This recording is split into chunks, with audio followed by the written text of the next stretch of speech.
Sonic, they're gaining on us! Hang on tight, we're going fast! Watch out! On your left! Got it! Time to spin! Whoa, that was close! What happens when the fastest thing alive crashes headfirst into the deadliest war in galactic history? Forget everything you know about the Clone Wars, because Team Sonic just changed the entire game. I've been dying to tell this story, and trust me, you are not ready for how this turns out. Let's dive into the chaos. The Chaos Nexus engine should not have been able to do what it was doing. Sonic understood this with the specific clarity that came from running at the edge of his own physical limits while watching reality bend in ways that no amount of speed could outrun. Eggman's fortress was coming apart around them. Not from damage, not from the kind of structural collapse that Sonic had triggered in 100 similar fortresses across 100 similar battles. The walls were dissolving into the same blue-white distortion that was spreading from the device at the chamber's center, the specific wrongness of something tearing at the fabric of what was supposed to be solid. "Shadow!" Sonic shouted, over the roar of collapsing energy fields. "Whatever you're doing, do it faster."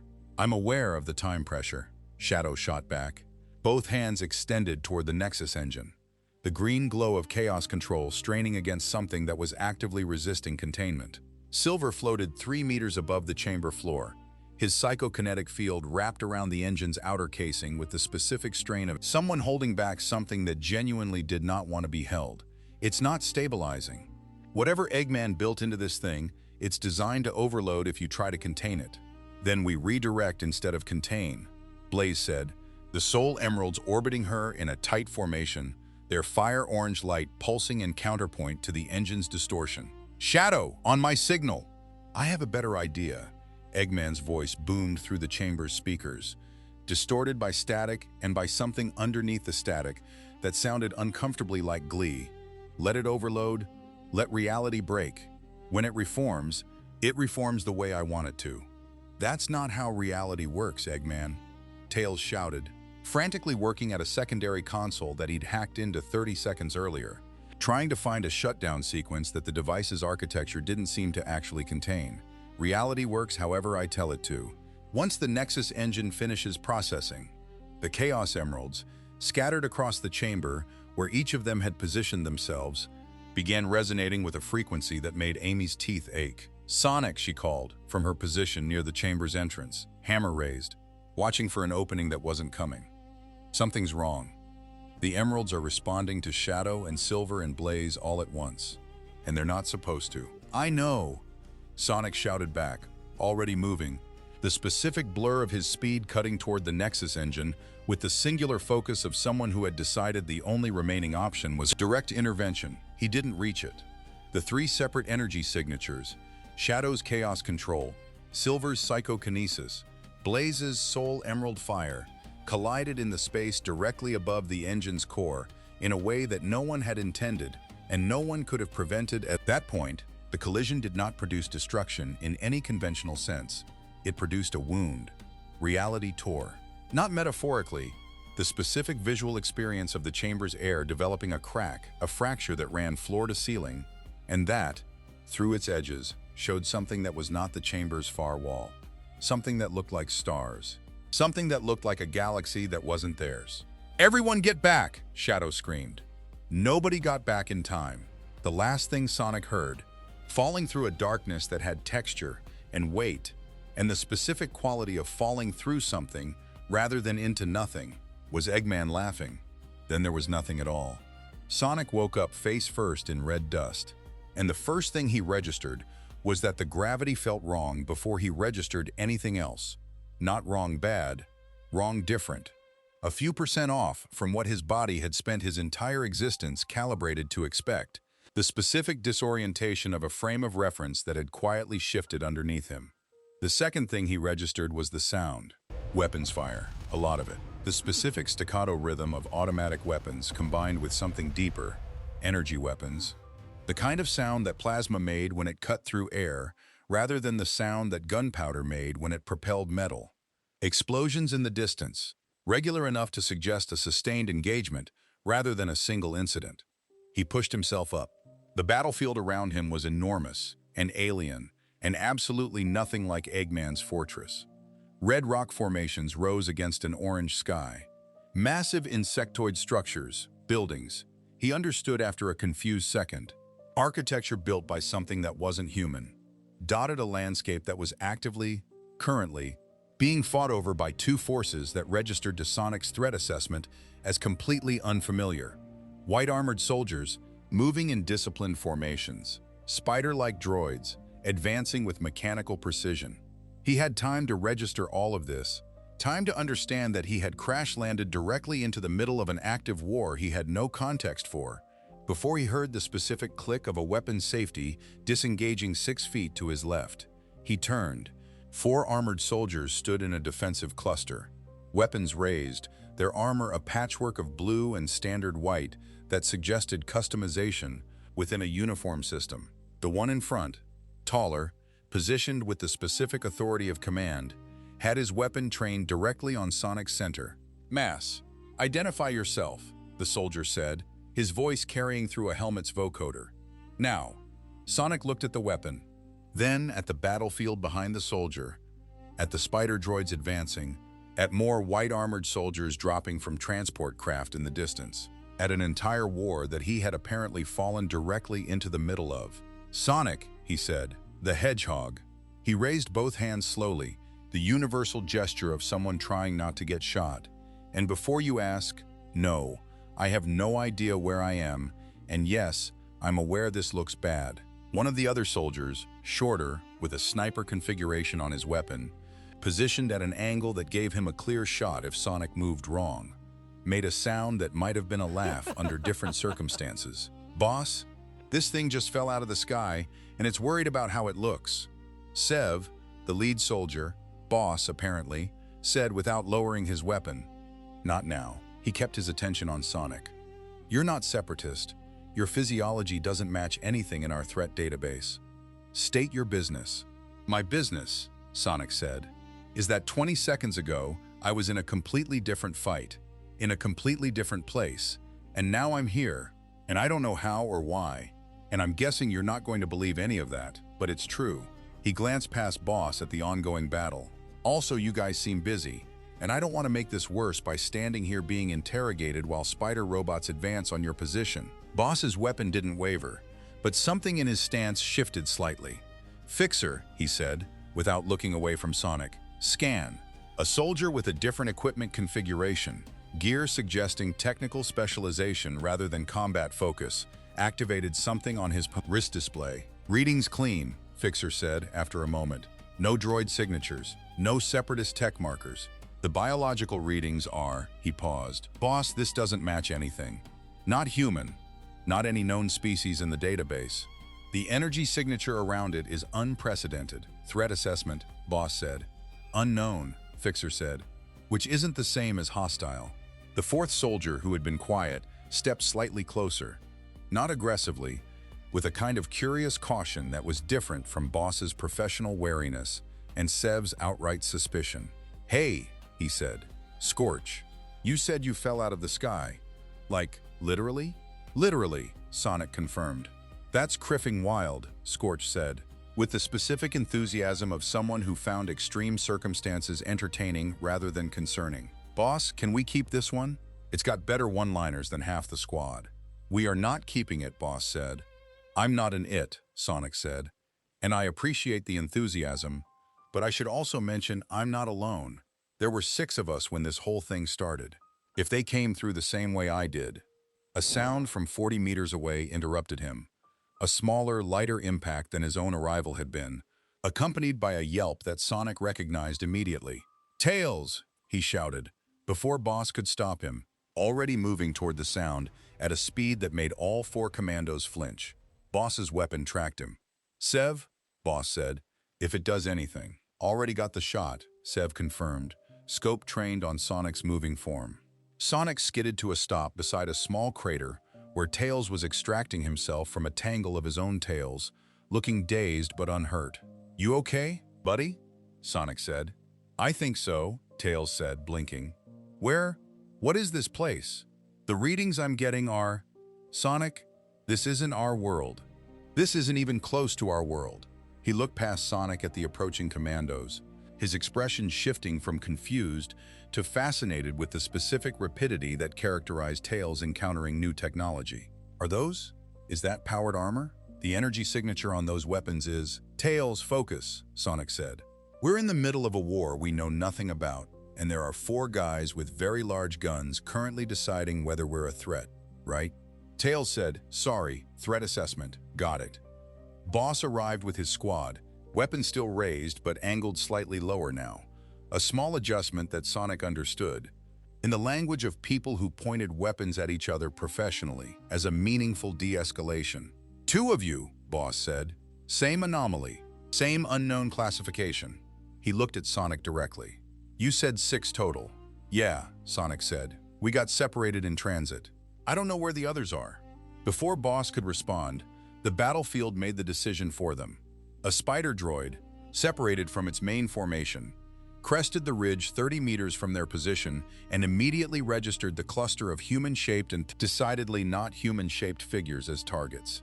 Contact, Sev called, already firing.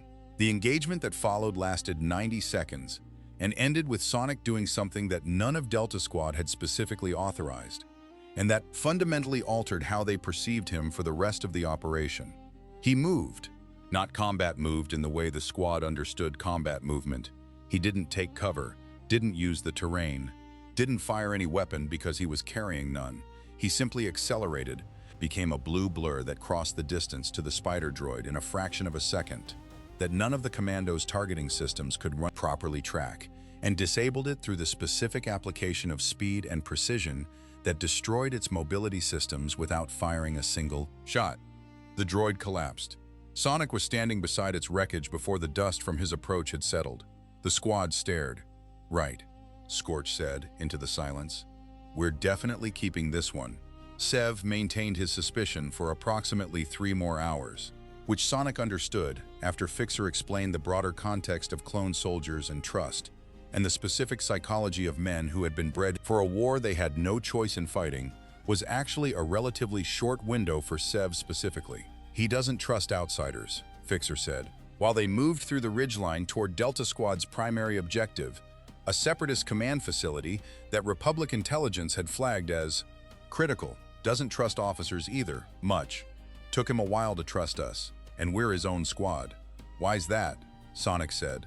Keeping pace beside the commando without effort, his attention split between the conversation and the broader battlefield awareness that had become second nature across years of fighting. Because trust gets people killed when it's wrong, Fixer said. And in this war, it's wrong a lot. Sonic absorbed this. What is this war about, he said. I mean, actually about. I've seen battles. I haven't seen reasons.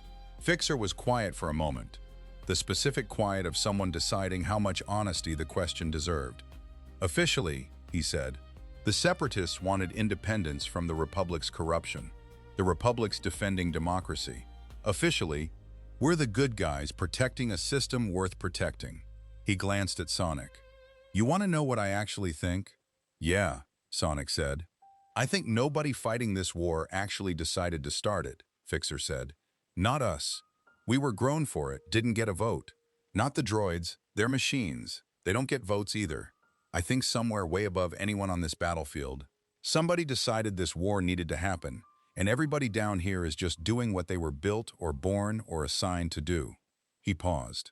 That's not an answer anybody official would give you, but it's the one I've got. Sonic was quiet for a long moment. That's a hell of a thing to fight a war believing, he said. Yeah, Fixer said. It is. They reached the ridge overlooking the Separatist facility, and Boss called the squad to a halt, surveying the target through his HUD's magnification. Sonic, Boss said, without turning. You said you can move faster than our sensors can track. Pretty much, Sonic confirmed.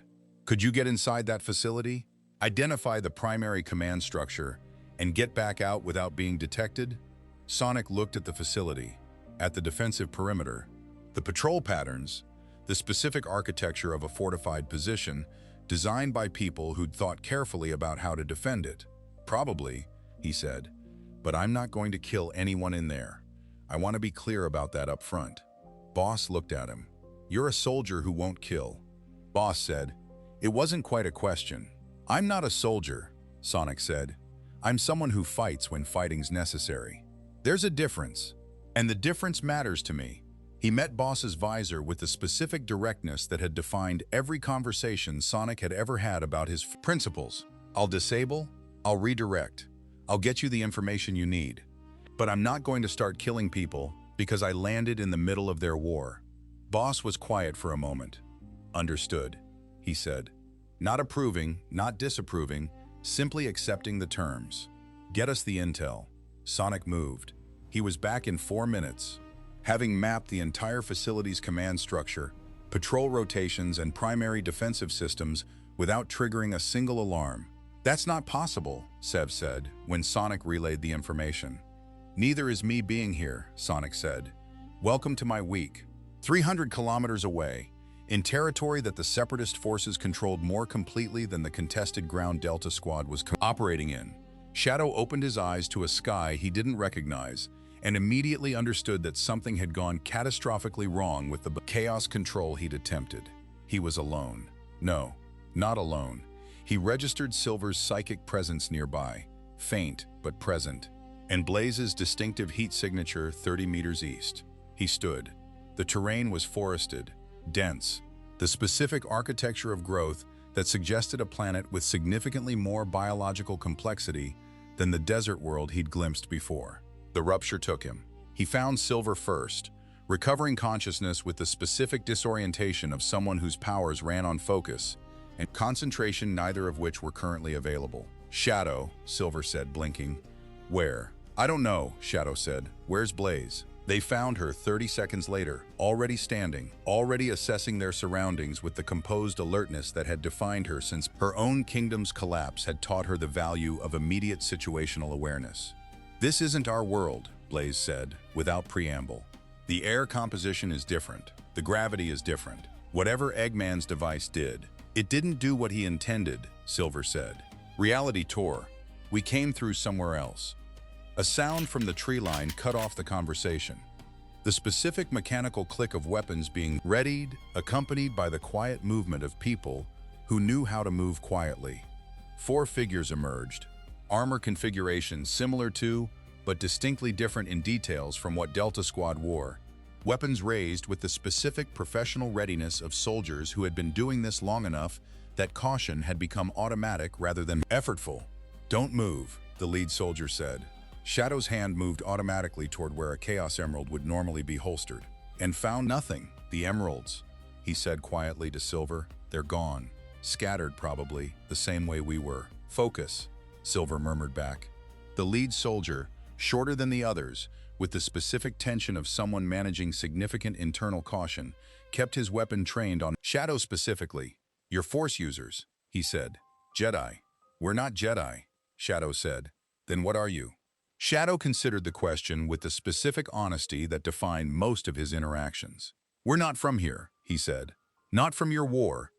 Not from your side or any side. We arrived by accident, and we have no interest in your conflict beyond surviving long enough to find a way home." The soldier's weapon didn't lower. "That's what every infiltrator says," he said. "Aten," another soldier said, from slightly behind, taller, with a quality of careful patience in his voice. "Scan them. If they're lying, the scan tells us. If they're not, we've got bigger problems than 4 soldiers can solve alone." The soldier called Aten held his position for 3 more seconds before complying. The scan, when it came back, produced the same result fixers had 300 kilometers away. Unknown biological signatures. Energy patterns with no precedent in any database. Threat classification undefined. "Niner," Aten said, to the soldier who'd spoken. "This doesn't match anything." "Then we bring them in for questioning instead of shooting them," Niner said. "Command will want to know what these are regardless of which side they're on." Blaze stepped forward, with the specific composed dignity that had marked her as royalty even before anyone in this galaxy knew that word applied to her. "We're willing to cooperate," she said. "We have no stake in your conflict, but I'd ask that you treat us as the neutral party we actually are, rather than as combatants for either side." Niner studied her for a long moment. "Neutral parties don't usually fall out of the sky during an active war," he said. "No," Blaze agreed. "They usually don't." A 4th soldier, quieter than the others, watching with the specific, careful attention of someone cataloging information rather than forming immediate judgments, spoke for the first time. "Phi," he introduced himself, with more warmth than his squad mates had offered. "And for what it's worth, I believe you. Mostly because nobody trying to infiltrate a position invents a story this strange." "Thank you," Blaze said. "I think—" "Don't thank me yet," Phi said. "You're about to meet Command, and they're significantly less charming than I am." Eggman landed somewhere entirely different, and unlike every other member of Team Sonic, he was not discovered. He found. The technology surrounding him, the specific architecture of separatist industrial complexes, the design language of battle droids that he recognized as primitive in ways that made his genius hands itch with the specific desire to improve, told him within minutes that he had landed somewhere with infinite potential for someone with his particular skill set. He walked, alone, through a landscape of factories and military installations, and within 6 hours he had been detained by separatist security, brought before a junior officer, and had subsequently caused that officer's immediate superior to summon someone considerably more senior because what Eggman had said in his interrogation had been too interesting to ignore. "You claim," Count Dooku said 3 days later, studying the captured human with the specific analytical patience of a man who had spent decades evaluating potential assets, "that you can improve our military production by a factor of several 100%. "I don't claim it," Eggman said, with the specific arrogance that had defined every interaction he'd ever had with anyone he considered intellectually beneath him. "I'm telling you it's a mathematical certainty, given access to your manufacturing infrastructure and a sufficient time frame." Dooku studied him. "And your price for this assistance?" he said. Eggman smiled the smile that had preceded 100 schemes across 100 battles in a world this man had never heard of. "Resources," he said. "Authority over production. The freedom to build what I see fit, without interference from your current engineering staff, who I can already tell are operating at a fraction of the efficiency they could achieve." He leaned forward. "Give me that, Count, and I will make your droid army something the galaxy has never seen." Dooku considered this. He did not, in this moment, fully understand what he was agreeing to. Neither, 4 systems away, did the Sith Lord who would eventually claim everything Eggman built for purposes entirely his own. "Very well," Dooku said. "Show me what you can do." Eggman's laugh, when it came, carried the specific quality that had once echoed through the collapsing chamber where this entire catastrophe had begun. He had no idea, yet, that he was being used by someone whose patience exceeded even his own. The Battle of Geonosis did not end the way the HoloNet reports would later describe it. Sonic had been embedded with Delta Squad for 9 days by the time the conflict reached the scale that would be remembered as one of the war's defining engagements, and in those 9 days he had developed a specific education in the difference between what war looked like from a distance and what it looked like from inside it. He had watched Republic forces execute a tactical withdrawal that left a Geonosian civilian settlement exposed to separatist bombardment, the kind of decision that made sense on a tactical map and looked like abandonment on the ground. He had watched separatist droid commanders order suicide assaults against entrenched clone positions with the specific mechanical indifference of leadership that calculated losses in production units rather than lives.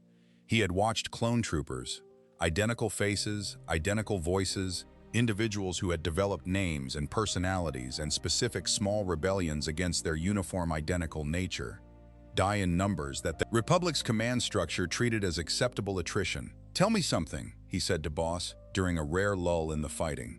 Both of them positioned in a defensive emplacement overlooking a valley where the day's 3rd major engagement had just concluded. "Does it bother anyone up the chain of command that you guys don't get to choose any of this?" Boss was quiet for a long moment. "Some of the officers care," he said finally. "Most don't think about it. We're product. Effective product, expensive product, but product." He looked at Sonic. "You're the first person who's asked me that question, like the answer actually mattered to them." "It matters," Sonic said. "Where I come from, the idea of someone being grown for a purpose they didn't choose, that's the kind of thing that turns into a fight pretty fast." "This is a fight," Boss said. "We're already in it." "Yeah," Sonic said, "but I mean the right fight." Boss didn't respond to this, but something in his posture suggested the words had landed somewhere they wouldn't easily dislodge from. Tails had spent his 9 days differently, not embedded in combat, but absorbed into the technical infrastructure that supported it, working alongside Fixer with the specific intensity of two minds that recognized kindred obsession in each other. This shouldn't be possible, Fixer said, for the fourth time that day, examining a piece of equipment Tails had modified using principles that didn't exist anywhere in Republic engineering doctrine. The energy efficiency on this modification. Where did you even learn this? My world has different physics in some ways, Tails said. Chaos energy does things your power sources don't. I'm not trying to show off. I genuinely think I could help with some of your supply chain problems if you let me look at the broader logistics network. Fixer considered this with the specific caution of someone who'd learned not to trust easy solutions. Why would you want to? He said. This isn't your war. No, Tails agreed. But you're the first people who treated me like a person instead of an anomaly to be classified. And that matters to me. He paused, adjusting a calibration on the device between them. Also, honestly, I like solving problems. Doesn't really matter whose problems they are. That's either the most idealistic thing I've heard since this war started, Fixer said, or the most dangerous. Probably both, Tails said. The Chaos Emerald hunt began in earnest during the 11th day, when a Jedi survey team operating in the Geonosis asteroid belt detected an energy signature that their sensors classified with the specific frustrated imprecision that scientists used when their instruments encountered something genuinely novel. The report reached the Jedi Council within hours. It reached Sidious's intelligence network within minutes. Because Sidious's intelligence network had been quietly monitoring Jedi sensor data for longer than the Jedi themselves fully understood. An artifact, Mace Windu said, studying the projected data with the specific concentration he brought to anomalies that didn't fit established frameworks, force-resonant, but not in any pattern our records contain. Yoda, have you encountered anything like this? Yoda's expression, displayed through holographic transmission from a different theater of the expanding war, carried a quality that Windu had learned to read as genuine uncertainty, rare enough to be alarming in itself. No, Yoda said. Old? This signature feels, but not old in the way ancient artifacts feel old. Different, as though it does not belong to this part of the galaxy's history at all. Recommendation? Windu said. Retrieve it, Yoda said, before others do. Yoda did not specify which others, but both Jedi understood the implication without articulation. The war had already demonstrated that anything of strategic value would be contested by forces that didn't share the Jedi's interest in careful study. The retrieval team that launched 18 hours later found the asteroid where the signature originated already disturbed, not by Jedi forces, not by Republic military, but by something that had clearly arrived earlier and departed with whatever had been there. A single Chaos Emerald, the blue one that had belonged to Knuckles before the rupture scattered everyone and everything, was gone. Count Dooku held it in his hand 4 hours later, examining its surface with the specific cold curiosity that defined his approach to anything that might serve his master's purposes. You said you found this where the energy signature peaked, he said, to the agent who had retrieved it. Yes, my lord, the agent, a bounty hunter Dooku employed for tasks too delicate for official channels, confirmed. The Jedi were approaching the same location. We retrieved it first by approximately 6 hours. Dooku turned the emerald, watching light refract through its surface in patterns that had no analog in any crystal or gem he had encountered across decades of collecting rare and powerful objects. What is it? The bounty hunter asked, with more curiosity than caution. I don't yet know, Dooku said, but I intend to find out. He transmitted the discovery to Sidious that evening. Through the secure channel that connected master and apprentice across the war's chaos, and the response he received carried an intensity that even Dooku, accustomed to his master's careful emotional discipline, found notable. Bring it to me, Sidious's message read, personally, immediately. Dooku had served Sidious long enough to recognize urgency, disguised as a simple instruction. He departed within the hour. Blaze's introduction to galactic politics happened through a sequence of events that she would later describe, with characteristic understatement, as unexpectedly relevant to my prior experience. Separated from Shadow and Silver by an operational necessity that Omega Squad's command structure had imposed without much explanation. She found herself transported to Coruscant under the auspices of diplomatic protection, a classification that Republic intelligence had assigned her after concluding that whatever she was, treating her as a potential ambassador from an unknown civilization, carried fewer risks than treating her as a threat. She met Padme Amidala on her third day in the Senate complex.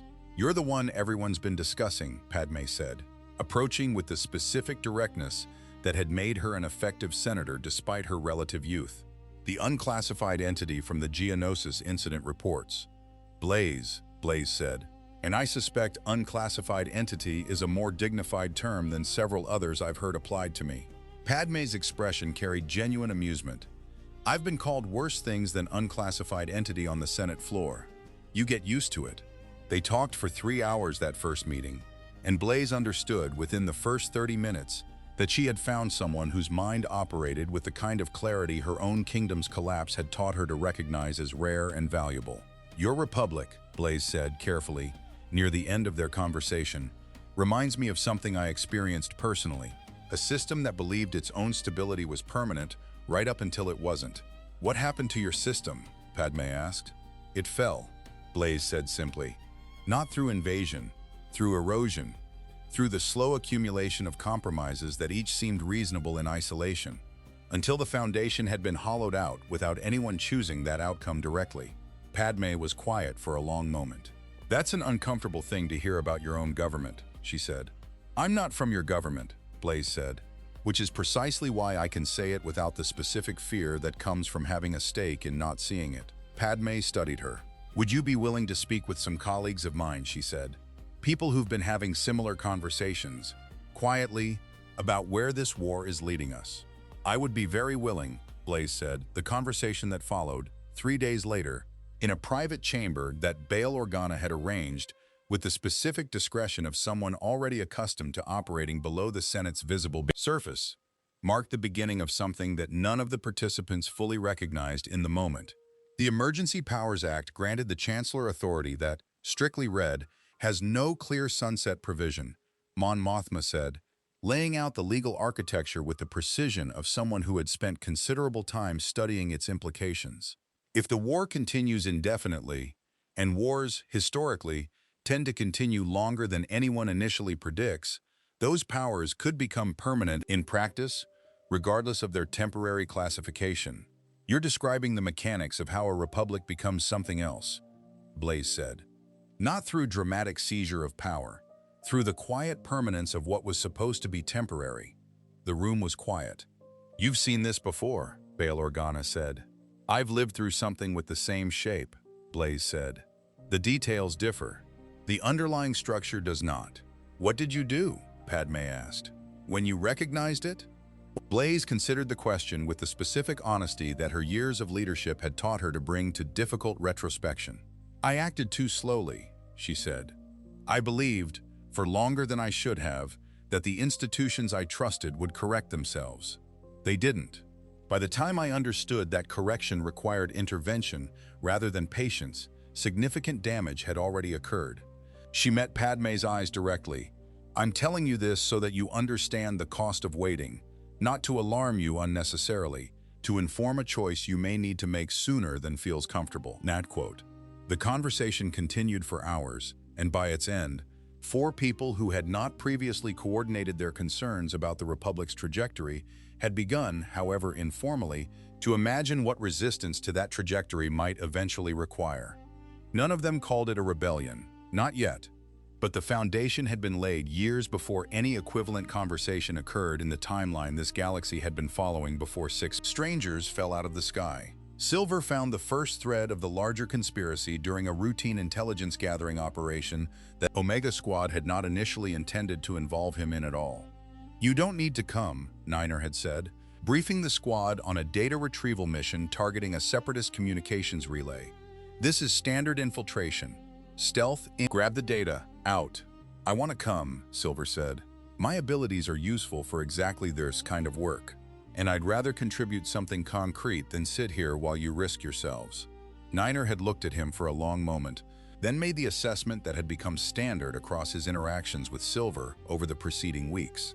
The Hedgehog's combination of psychokinetic capability and genuine eagerness to help made him a net asset despite the unfamiliarity of his powers. "Fine," Niner said, "but you follow Darman's lead on positioning. He's run more of these than anyone." The mission went smoothly until the data retrieval phase, when Silver's psychic awareness, a sense that operated independently of his more dramatic telekinetic abilities, allowing him to detect minds and intentions in ways the commando's equipment couldn't replicate, registered something in the relay's data architecture that felt wrong in a way he couldn't immediately articulate. "Hold on," he said, as Phi began extracting the standard intelligence package. "There's something else here, buried deeper than the surface data." "We're not authorized for deep extraction," Darman said. "Standard protocol is grab and go." "I know," Silver said, "but this is important. I can feel it." He paused, concentrating, the specific focus that allowed him to extend his perception into systems that weren't biological, but that had been touched, somewhere in their architecture, by minds with clear intention. Someone deliberately buried this, not Separatist standard security. Something more careful. Against Darman's professional judgment, but with his reluctant permission, Silver extended the extraction, and what they retrieved would prove to be the first concrete evidence connecting the war's two opposing command structures to a single coordinating intelligence neither side officially acknowledged. Communications logs, encrypted, sophisticated, routing through channels that disguise their true origin and destination, but containing, buried beneath layers of obfuscation that Silver's unfamiliarity with the galaxy's encryption standards made him uniquely positioned to bypass because he wasn't pattern matching against expected formats. A series of exchanges between Count Dooku's command structure and an unidentified party using a designation that meant nothing to anyone present. "Darth Sidious. What is this?" Adden asked, reviewing the data once they'd returned to Omega Squad's forward operating base. "I don't know yet," Silver said, "but the pattern is consistent. Strategic decisions on the Separatist side that should be opposed to Republic interests instead correlate with outcomes that seem to benefit something neither side is fighting for directly." He pulled up a cross-reference he'd begun building. "Look at this. Clone Army procurement contracts, established years before this war began by an organization called the Republic Intelligence Service that operated with minimal Senate oversight. And here, he highlighted another section. Separatist secession movements accelerated through diplomatic incidents that, when you trace the originating causes, share funding patterns with entities connected to this same Sidious designation. Phi looked at the data with growing unease. "You're saying someone built both sides of this war," he said. "I'm saying the evidence supports that conclusion," Silver said. "I don't have the full picture. I don't know who Sidious is, or why they'd want a galaxy-spanning conflict, or how deep this goes." He looked at the assembled squad. "But I know this isn't the kind of thing 4 commandos and a Hedgehog should be sitting on alone." "Who do we tell?" Niner asked. "That's the problem," Silver said. "If this conspiracy reaches into Republic intelligence, into Senate procurement processes that predate the war, I don't know who's clean. I don't know who to trust with this information without risking it reaching whoever's actually responsible." The silence that followed carried the weight of a realization that would reshape the rest of their operational decisions for as long as the data remained unaddressed. "We need someone outside both command structures," Darman said finally. "Someone with enough independent standing to investigate without exposing the investigation to whoever's running this." Silver thought of Blaze, 3 systems away, building exactly the kind of independent network that might eventually prove capable of bearing this weight. "I know someone," he said, "but getting this information to her safely is going to be its own challenge." Palpatine received Dooku's report on the Chaos Emerald with the specific contained excitement that his decades of discipline had trained him to conceal even from his closest associates. He examined the Emerald himself, in the privacy of his personal chambers, and felt something through the Force that he had not felt in longer than he cared to consciously calculate. Possibility. Not merely power. He had access to enormous power already, the kind that came from decades of Sith training combined with political authority that spanned a galaxy.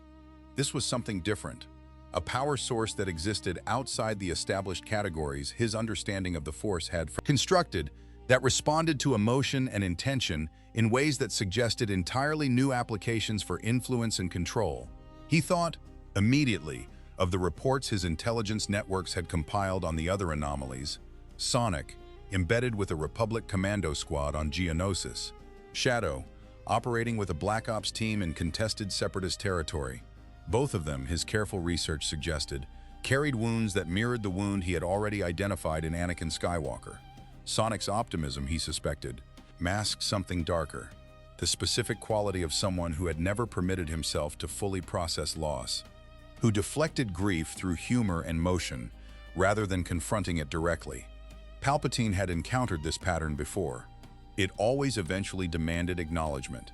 Shadow's case was more directly applicable. The records he had been able to compile, fragmentary, drawn from observations rather than direct intelligence, since Shadow's origin and history existed entirely outside any database his networks could access, suggested a being carrying guilt over a death he believed he could have prevented. The exact architecture of Anakin's deepest fear manifested in a being who already possessed power that rivaled the Force itself. Palpatine smiled, alone in his chambers, holding an artifact from a universe that had never imagined a man like him could exist. 2 candidates, he murmured, to no one.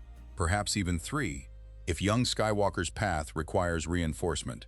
He set the emerald down with the specific care of a man handling something he did not yet fully understand, but intended to master regardless. The war would provide ample opportunity for cultivation. He had, after all, the patience of a man who had been planning longer than anyone in this conflict yet understood. Okay, hold up. The clones are questioning their entire existence, and Sonic just pulled a move that broke their targeting computers. But here's the kicker. Eggman is officially off the leash, and he's about to start building things that will make the Death Star look like a toy. Is Sonic and his crew actually going to save this galaxy? Or are they just making the Empire's rise way, way worse? Keep watching.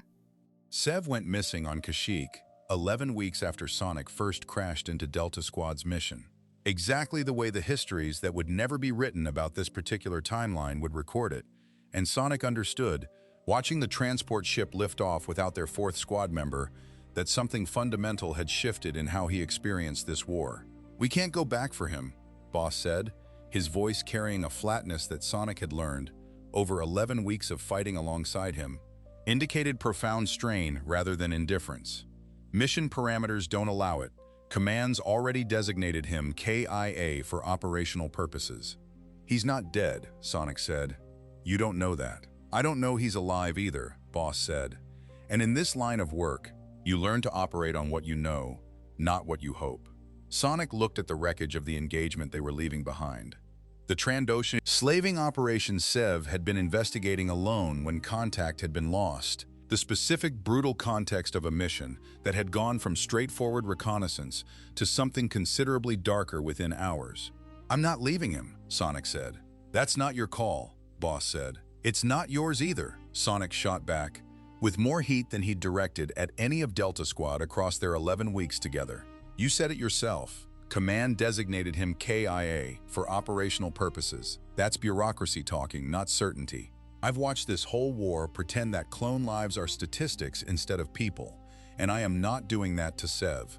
Not him specifically. Not after everything." Boss studied him for a long moment, the visor unreadable but something in his stance carrying the specific weight of a commander managing his own grief while attempting to maintain operational discipline. "You think I want to leave him?" Boss said, quieter now. "He's my brother. Not in some metaphorical sense. We were grown together, trained together. Every memory I have before this squad includes him in it." He looked at the jungle canopy where Sev had vanished. "But I have 3 other men I'm responsible for, and a mission that doesn't pause because one of us is missing. That's the math of this war. I don't get to choose differently. Then I'll go alone." Sonic said, "You don't know this jungle. You don't know what took him." "I know I'm faster than anything on this planet," Sonic said. "And I know that if it were me missing, Sev would already be moving, regulations or not." Something in Boss's posture shifted. Not agreement exactly, but the specific recognition of an argument that had landed somewhere true. "Fixer," Boss said into his comm. "Pull every sensor reading you can from the last known contact point. If Sonic's going in alone, he's going in with whatever intel we can give him." "You're letting me go," Sonic said. I'm not authorizing it, Boss said. Officially, you left without permission and I had no operational ability to stop you. Unofficially, he paused. Bring him back. I will, Sonic said. He was gone before Boss finished processing the speed of his departure. The search took 4 days, and what Sonic found at its conclusion would shape the next phase of his relationship to this war in ways that no amount of combat experience had prepared him for. He found Sev alive, barely, malnourished and injured from a captivity that had clearly involved deliberate cruelty rather than simple imprisonment, held by Trandoshan hunters who had apparently recognized the strategic value of a captured Republic Commando and decided to extract information through methods that violated every principle Sonic held about how prisoners deserved to be treated. He freed him without killing anyone, which took considerably longer and required considerably more precision than the alternative would have, but which Sonic considered non-negotiable even in the face of Sev's barely conscious mutter that he should just take them out, kid. This isn't the time for your principles. It's exactly the time, Sonic said, carrying Sev through the jungle toward the extraction point. Because if I stop holding the line now, where do I stop next time? And the time after that? Sev, fading in and out of awareness, managed something that might have been a laugh. You're an idiot, he said. A brave idiot. But an idiot. Yeah, Sonic said. Probably. When he delivered Sev to medical attention at Delta Squad's forward base, Boss's reaction, the specific way his controlled composure broke for exactly 4 seconds before he reasserted it, told Sonic everything he needed to do. You know about what this rescue had actually meant to the men who couldn't have attempted it themselves. You went into Trandoshan territory alone, Boss said, once Sev was stable and the immediate crisis had passed, against an entire hunting operation. And you brought him back without firing a shot that killed anyone. That's about right, Sonic said. Why? Boss said. Not accusatory. Genuinely curious. The specific question of someone trying to understand a moral architecture, fundamentally different from anything his training had prepared him to expect. Because that's who I am, Sonic said simply. I don't get to be someone else, just because the war wants me to be. Boss looked at him for a long moment. I don't think I understand that kind of certainty, he said. Everything about how we were made was designed to ensure we do what was necessary, whatever that required. Maybe that's the difference, Sonic said. I get to decide what's necessary. You're still fighting to claim that for yourself. Sev, 3 days into recovery and conscious enough for actual conversation, found Sonic at the edge of the encampment that evening, watching the sun set over a jungle that had nearly killed him. You came for me, Sev said. Not a question, a statement carrying weight he wasn't accustomed to expressing. Yeah, Sonic said. Boss wanted to. Couldn't. Regulations, mission parameters, the whole structure that decides what we're allowed to value. Sev was quiet for a moment. You don't have that structure. No, Sonic said, I don't. Must be nice, Sev said. There was no bitterness in it, just the specific tired observation of someone for whom freedom of choice was a category he'd never been permitted to occupy. It's not nice, Sonic said. It's just different. I've got my own weight to carry. Different shape, but it's there. Sev studied him. What's your weight? He said. Sonic thought about this with more honesty than he typically permitted himself in conversation. Knowing I can't save everyone, he said. Knowing that no matter how fast I am, there's always someone I'm too slow for. I've lost people, will probably lose more. And every time, some part of me asks if I could have been faster, smarter, better. He looked at Sev. That's my weight. It's different from yours, but it's real. Sev was quiet for a long time. Thanks for coming for me, he said finally. I won't forget it. You're welcome, Sonic said. Don't go missing again. I don't want to make this a habit. No promises, Sev said. Habits in this line of work aren't really up to me. The specific quality of that exchange, dark humor as a survival mechanism, the kind of bond that formed between people who'd risked something real for each other, marked the point where Sonic understood his relationship to that. Delta Squad had moved past simple cooperation into something he didn't yet have a category for. He would think about Sev's response later, when later events made the weight of this particular friendship considerably heavier than either of them anticipated in this moment. Shadow met Anakin Skywalker 11 days after Silver's discovery of the buried communications data, in circumstances that neither of them had specifically planned, but that both would later recognize as the kind of meeting that destiny arranged with the specific carelessness of fate, testing whether two damaged people could recognize each other before either had fully articulated their own damage.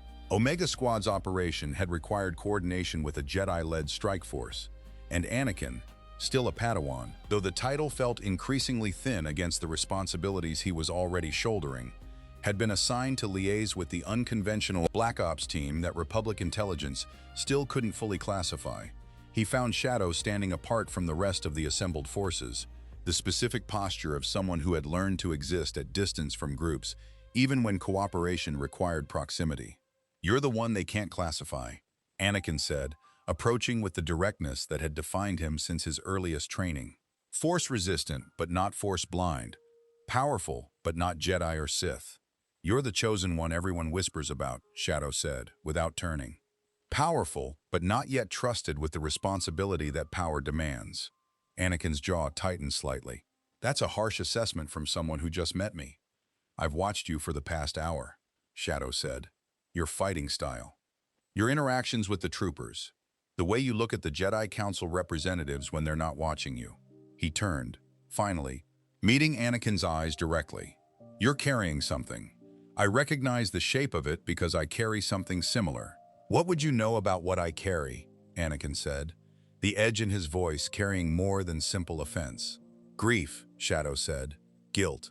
The specific certainty that if you'd been faster, stronger, better, someone you loved would still be alive." He paused.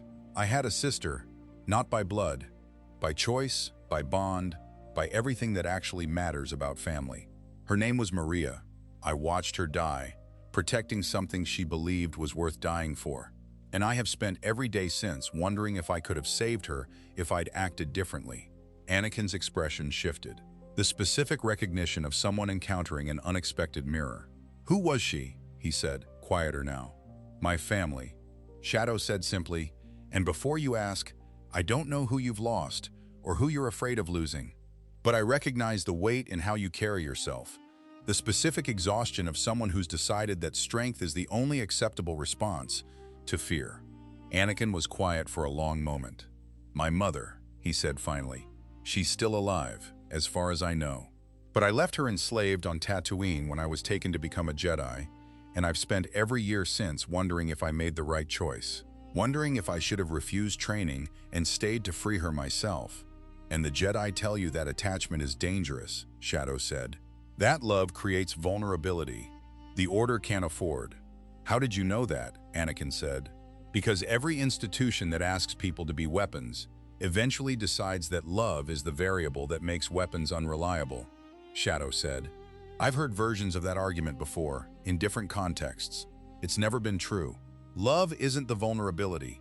The refusal to acknowledge love, the specific lie that you can suppress something fundamental to who you are without consequence. That's the actual danger." Anakin stared at him. "You sound like you've thought about this a lot," he said. "I've had a long time to think about very little else." Shadow said. They talked for 3 more hours that evening, and what developed between them carried a quality that both the Jedi Council and, eventually, Palpatine's intelligence networks would flag with genuine alarm for entirely different reasons. The Jedi worried that Anakin's bond with an unclassified, potentially dangerous outside power would deepen his already concerning attachment-based instabilities.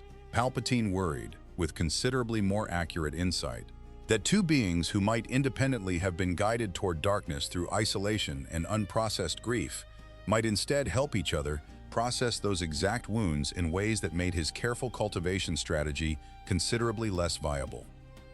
"They're talking too much. Healing each other when I require them isolated," he began, that same week, accelerating his approach to Sonic specifically, recognizing that if Shadow was becoming resistant to manipulation through unexpected friendship, the second candidate required more immediate cultivation. The approach to Sonic began with an intermediary, which was how Palpatine had always preferred his most delicate manipulations to begin. Never directly, never with his own face or voice attached to the seeds he intended to plant. The intermediary, in this case, was a senator named Callus Vey, ostensibly a moderate voice in galactic politics, who genuinely believed himself to be operating independently. never understanding that his career's most significant decisions had been quietly guided by Sith influence for years. "Captain Boss tells me you've been instrumental in several recent engagements," Senator Vey said, finding Sonic during a brief leave period that Delta Squad had been granted following the Kashyyyk operation's conclusion. "The Senate's taken notice. People are asking questions about who you are, where you came from." "I bet they are," Sonic said, with the specific wariness that political attention had taught him to bring even in this unfamiliar galaxy. "I'm not here to pry into your origins." Vey said, "I'm here because I think you might have valuable perspective on something that's been troubling me." He sat down across from Sonic with the practiced ease of a professional politician. "You've seen this war from inside it. The actual cost, not the HoloNet summaries. You've watched the Republic make decisions that prioritize strategic outcomes over the soldiers executing them." "I've watched a lot of things," Sonic said carefully. "Has it troubled you?" Vey asked. "The way the institution treats the people fighting for it as resources rather than individuals?" Sonic considered this question, recognizing genuine concern, but not yet recognizing the larger architecture it served. "Yeah," he said honestly. "It troubles me a lot." "What if I told you," Vey said, leaning forward slightly, "that some of us in the Senate share that concern? That there are people working to ensure this war's cost gets properly acknowledged, that the soldiers fighting it receive recognition and protection the current structure doesn't provide?" "That sounds like a good thing," Sonic said. "It would be," Vey said, "if the institutions resisting that change weren't so entrenched. The Jedi Council, certain elements of the Senate, they're comfortable with the current structure because it serves their interests, even as it fails the people actually bearing this war's weight." He paused, watching Sonic's reaction carefully. "Sometimes I wonder if real change requires someone willing to act outside those entrenched structures, someone with the power to actually force the acknowledgement these soldiers deserve." Sonic's expression shifted slightly. Not agreement, but the specific consideration of someone hearing an argument that resonated with frustrations he'd already been processing independently. "What kind of acting outside structures are you talking about?" he said. "I'm not entirely sure yet," Vey said, with the specific, careful vagueness of someone planting a seed rather than presenting a fully formed proposal. "But I think it's worth considering, and I think someone with your unique capabilities might be in a position to consider it more seriously than most." The conversation ended without any explicit proposal, which was precisely how Palpatine had designed it. A seed planted, watered with genuine grievances Sonic had already independently developed, requiring no immediate response, but establishing a framework that future conversations could build upon. Sonic walked away from that conversation troubled. Though he couldn't have articulated precisely why, the unease felt different from his existing frustrations with the war's machinery.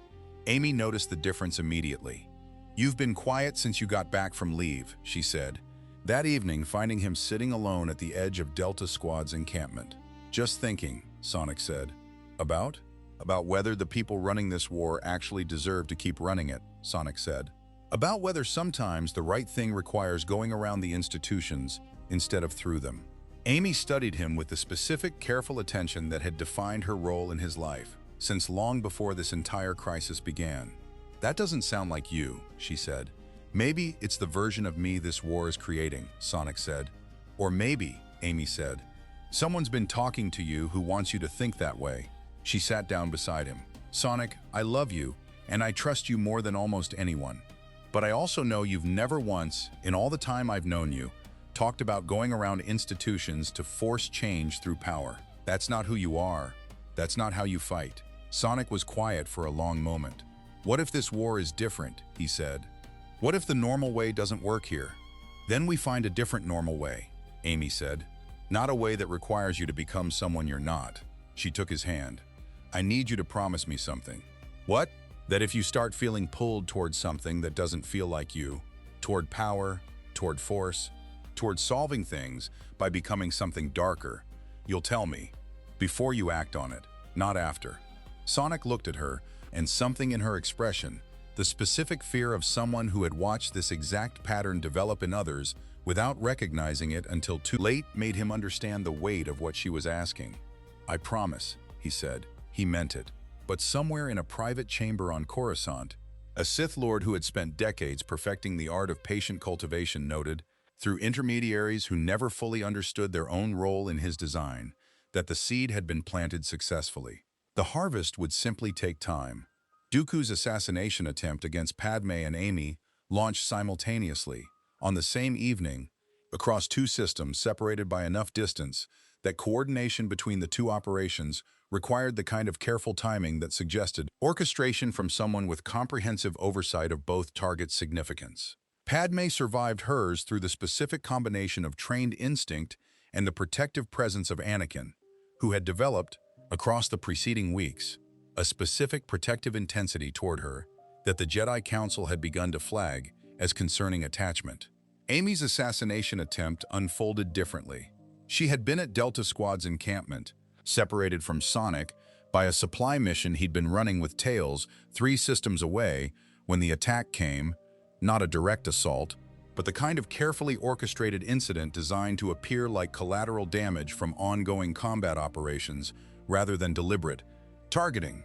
The explosive device that detonated in the supply depot, where Amy had been cataloging medical resources registered in initial reports as Separatist sabotage. By the time Sonic received word and returned at speeds that nearly damaged his own body from the sheer velocity of his desperation, the depot was rubble, the explosion's aftermath still smoking, and Boss's face, when Sonic found him, carried an expression that made the next several seconds feel like the longest of Sonic's entire existence. "Where is she?" Sonic said, and his voice carried none of the optimism that had defined every other moment of this war. "Medical's working on her now," Boss said. "Sonic, I won't lie to you. It's bad." "How bad?" Boss was quiet for a moment that stretched too long. "I don't know if she's going to make it," he said. Sonic was gone before Boss finished speaking, moving toward the medical tent at a speed that left displaced air and scattered dust in his wake.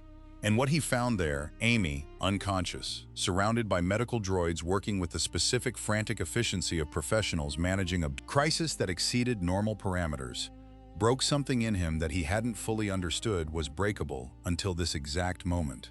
He stayed beside her bed for the next 36 hours, refusing every suggestion that he rest, that he eat, that he allow the medical staff working space without his anxious presence hovering at the edge of their attention. Somewhere in those 36 hours, in the specific helpless terror of watching someone he loved exist in the uncertain space between survival and loss, Sonic felt something stir that he had never permitted himself to fully examine.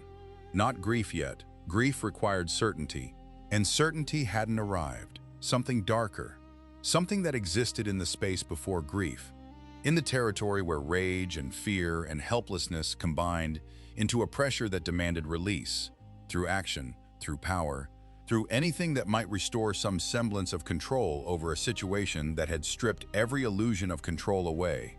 Far away, Palpatine felt the disturbance in the Force, indirect, filtered through whatever strange resonance the Chaos Emerald in his possession had developed with whatever Sonic actually was, and recognized, with the specific cold satisfaction of a predator sensing wounded prey, that his cultivation strategy had just received an opportunity considerably more potent than anything Senator Vey's careful conversations could have manufactured alone. He did not act yet.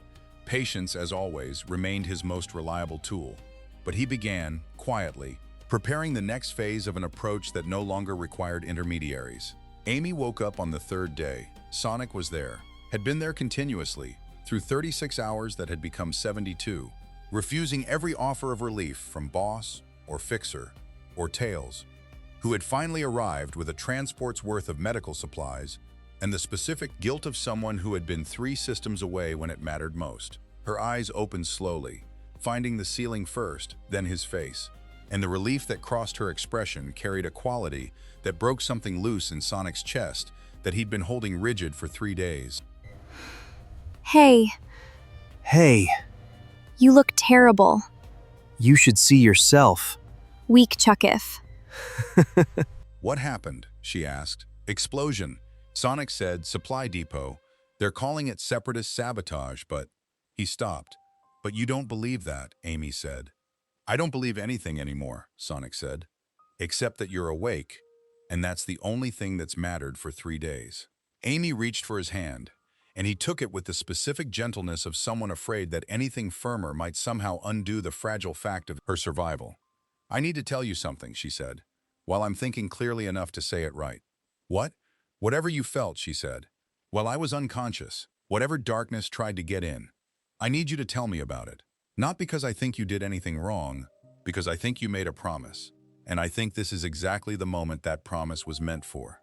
Sonic was quiet for a long moment. Then, with the specific honesty that had always defined the best parts of who he was, he told her.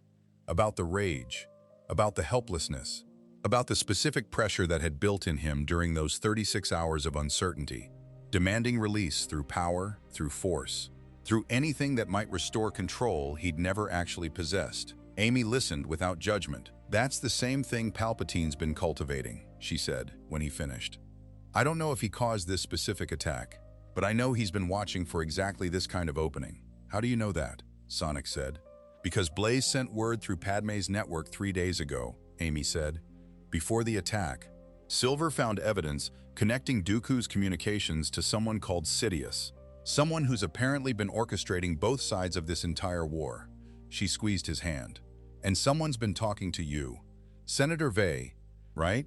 About forcing change outside institutions? Sonic's expression shifted with sudden, cold understanding. You think Vey is connected to this Sidious, he said. I think everything that's happened to you specifically, the conversations, this attack, the timing of all of it, feels less like coincidence and more like architecture, Amy said. Sonic, I think someone's been trying to break you, and I think they almost succeeded. Sonic sat with this, the specific horror of realizing that his own grief, his own love, had nearly been weaponized against everything he believed himself to be. I'm not going to let them, he said finally. Whatever this is, whoever's doing it, I'm not becoming someone else because of it. I know, Amy said. That's why I needed you to tell me, so you'd remember that promise out loud, while it still mattered. Silver's findings reached critical mass 3 days after Amy's recovery began, when Blaze's careful political network, now including Padme, Bail Organa, Mon Mothma, and a growing circle of senators who shared their concerns about the Republic's trajectory, finally accumulated enough corroborating evidence to understand the full scope of what they were facing.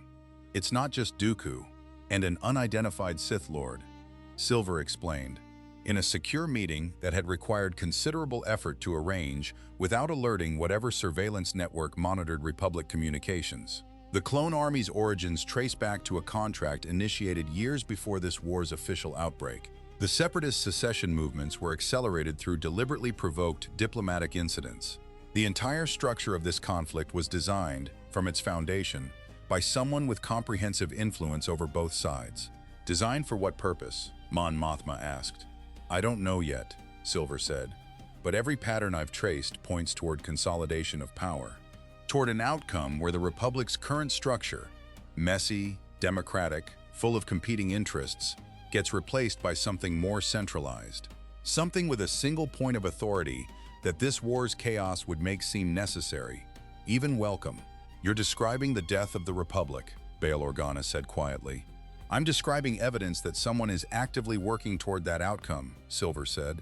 Whether they succeed depends on what we do with this information. Padme looked at the assembled data with the specific concentration of someone calculating political risk against moral necessity. If we bring this forward publicly, she said, without absolute certainty, without unimpeachable proof, we risk being dismissed as conspiracy theorists, or worse, being identified as threats to be eliminated before we can do more damage to whoever's actually responsible. Then we don't bring it forward publicly, Blaze said. Not yet. We build the network quietly. We identify who else might already suspect what we're seeing. We prepare contingencies for when this becomes undeniable, because I believe it will become undeniable eventually. The architecture you're describing doesn't stay hidden forever. And in the meantime? Mon Mothma asked. In the meantime, Blaze said, we protect what we can. We document everything. And we begin imagining what resistance to this kind of consolidation might require, if it comes to that. Quote, extending late into Coruscant's artificial night cycle, marked the formal, if still entirely secret, genesis of a network that would eventually become something the official galactic history would call the Rebel Alliance, years earlier than any equivalent organization had existed in the timeline this galaxy had been following before. 6 strangers fell out of the sky. None of them used that name yet, but the foundation had been laid. Palpatine learned of Silver's discovery through channels that moved considerably faster than the careful network Blaze and her allies were building. Because Sidious's intelligence apparatus had been operating across the galaxy for considerably longer than anyone currently opposing him. Understood. The Hedgehog has seen too much, he told Dooku, during a secure transmission that carried the specific cold precision of a man recalculating risk. He's connected our communications to evidence that, if properly understood, could unravel years of careful work.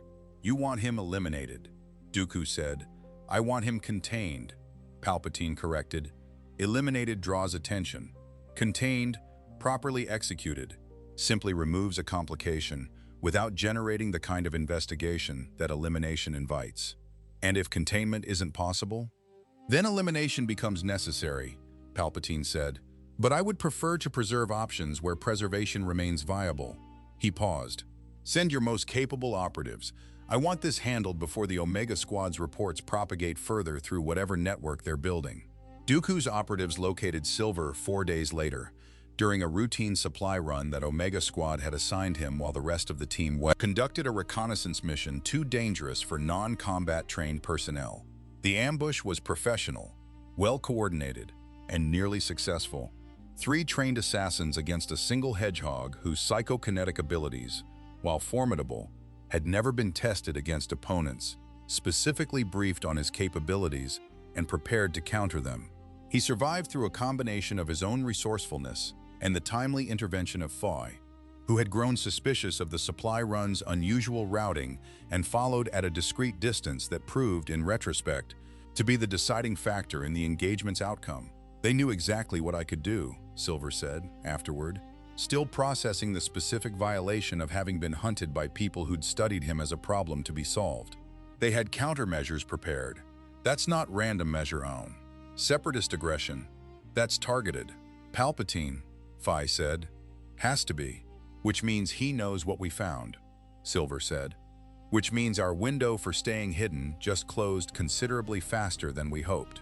Then we accelerate, Niner said, arriving with the rest of the squad now that the immediate threat had been neutralized. Get this information to Blaze's network immediately. If Palpatine's willing to eliminate threats to his architecture, the people building resistance to it need to know they're already targets, whether they've gone public or not. Shadow felt the disturbance before he fully understood its source, a wrongness in the Force that he experienced through whatever strange resonance connected him to the galaxy's underlying spiritual architecture despite his own technical absence from traditional Force sensitivity. He found Anakin 3 hours later, in the specific state of barely contained fury that had become increasingly common as the war's pressures accumulated against the Padawan's already strained capacity for emotional regulation. Something's wrong, Shadow said, without preamble. Everything's wrong, Anakin said. That's this entire war. This is different, Shadow said. I can feel it. Something's converging.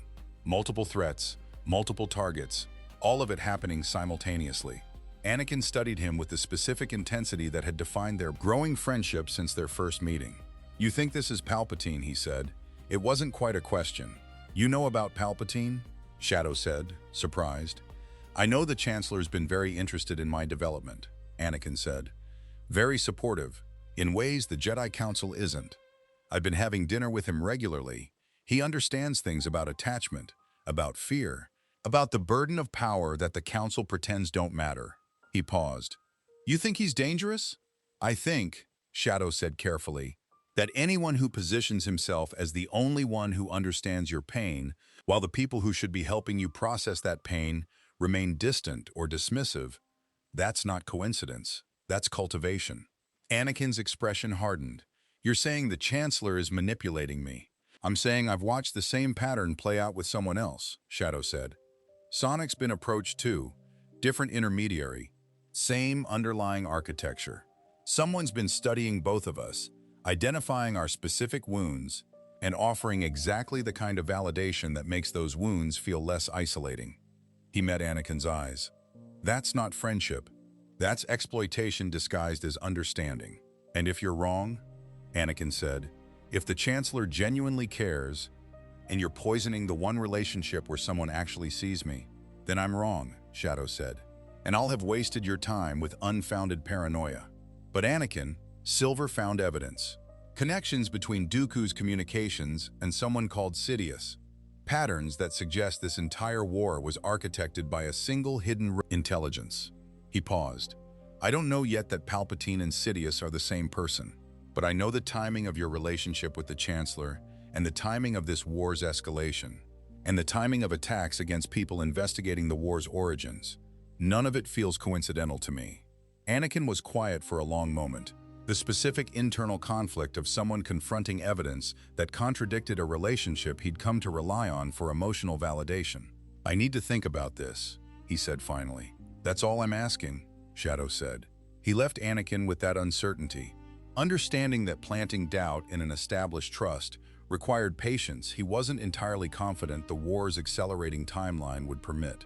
Order 66 arrived with the specific suddenness of catastrophe that had been carefully prepared across years of patient architecture, and every storyline that had developed across the preceding months converged in the space of a single galaxy-wide moment that none of the participants had been adequately prepared to face. Sonic was with Delta Squad, conducting what should have been a routine extraction when the order transmitted. He watched Boss receive it through his helmet's watched the specific stillness that overtook his friend's posture, the silence that stretched too long before Boss spoke. "Sonic," Boss said, his voice carrying a quality Sonic had never heard from him before. "I need you to leave now." "What's happening?" Sonic said. "I don't know yet," Boss said. "But I just received an order that contradicts everything I understand about our mission parameters, and I need time to process what that means before I act on it." "Boss, go," Boss said with sudden, desperate intensity. "Whatever this is, you're not part of the chain of command it's targeting. You need distance, now." Sonic looked at his friend, at Fixer, at Scorch, at Sev, all of them processing the same impossible directive with the specific paralysis of soldiers confronting orders that violated something fundamental about their previous understanding of their purpose. "I'm not leaving you," Sonic said. "This isn't a request," Boss said. "If what I think this order means is accurate, staying near us puts you in danger, Stajwin. I can't protect you from. Please, go find Amy. Go find your people. I need to handle this without worrying about your safety complicating my decisions." Sonic hesitated for exactly 2 seconds. Then he ran. He would learn, later, what Order 66 actually demanded: the execution of Jedi command structures across the entire galaxy. The specific architecture of betrayal that had been embedded in clone programming since before any of them had been grown into consciousness. The moment when an entire war's true purpose finally revealed itself in horror. He would learn that Boss had refused the order, that Delta Squad, given the choice between programmed obedience and the bonds they'd developed across years of fighting together, had chosen loyalty to each other over compliance with directives that violated everything they'd come to understand about right and wrong. It would cost them considerably, but in this exact moment, running through chaos he didn't yet understand, Sonic only knew that something catastrophic had begun, and that everyone he loved across this entire galaxy was suddenly in danger he couldn't fully anticipate. Shadow found Anakin in the immediate aftermath, in circumstances that would determine the entire trajectory of their friendship's significance to this timeline's unfolding history. "They're killing the Jedi," Anakin said, his voice carrying horror and confusion in equal measure. "The clones, Order 66, they're executing the Jedi Council's representatives across every front simultaneously."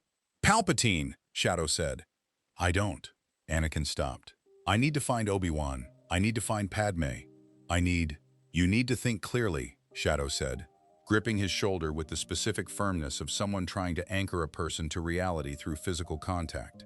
"Whatever Palpatine's relationship with you has been, this order proves what I told you. This isn't friendship, this is architecture, and you're standing inside its execution phase right now." "What do I do?" Anakin said, and the specific vulnerability in his voice. The young man beneath the Chosen One's burden, suddenly confronting a betrayal that contradicted everything he'd believed about his closest mentor, carried weight that Shadow recognized intimately. "You choose who you actually are," Shadow said. "Right now, in this exact moment, not who Palpatine wants you to become, not who fear tells you that you have to be to survive this. Who you actually are, underneath everything this war has tried to make of you.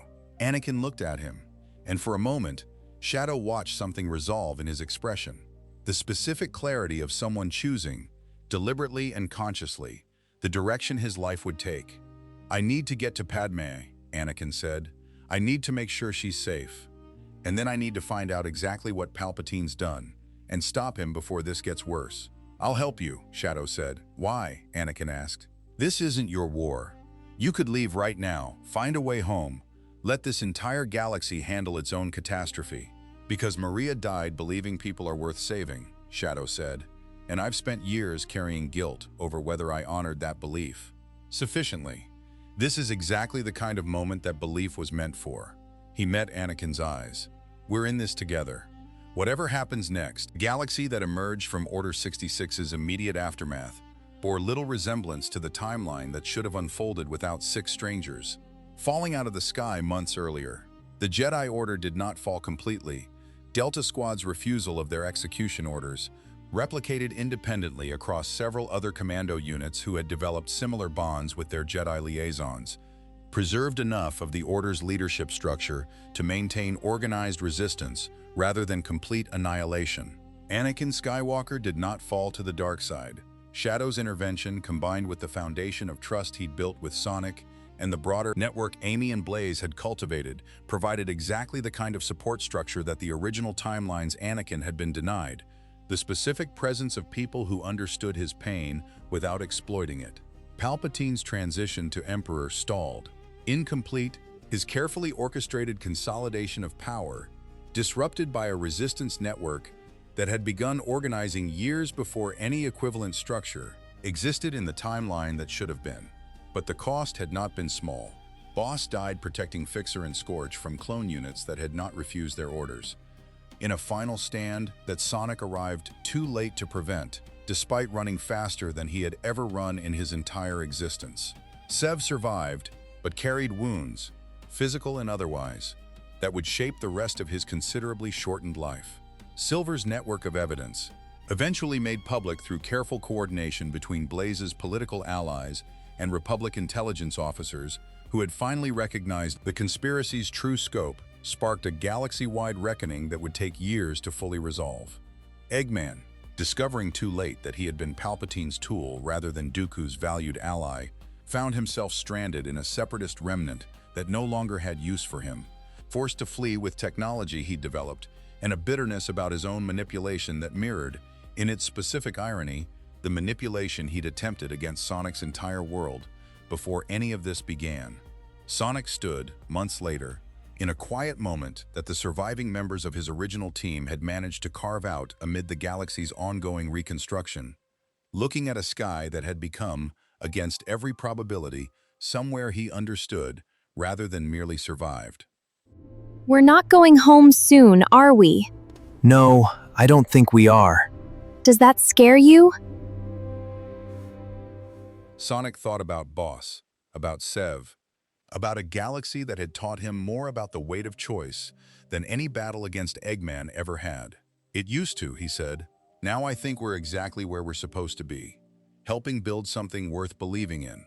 Far away, in a chamber that had once belonged to a Sith Lord whose plans had been disrupted but not destroyed, Darth Sidious considered the wreckage of his carefully constructed timeline and began, with the specific patience that had defined his entire existence, calculating new approaches to the same fundamental goal. The war for the galaxy's future had not ended. It had simply changed shape. And somewhere in the depths of unclaimed space, a single remaining Chaos Emerald pulsed with light that no one on either side of this conflict had yet discovered, waiting for whoever found it next. I am honestly speechless. That ending was completely wild. It's crazy to think what this galaxy would look like if our favorite hedgehogs were actually part of the rebellion from day one. I've got a theory on where that final Chaos Emerald is headed, but I want to hear from you. Do you think Sonic would have made a better Jedi or a better rebel? Let me know in the comments. Thanks for watching, and stay fast.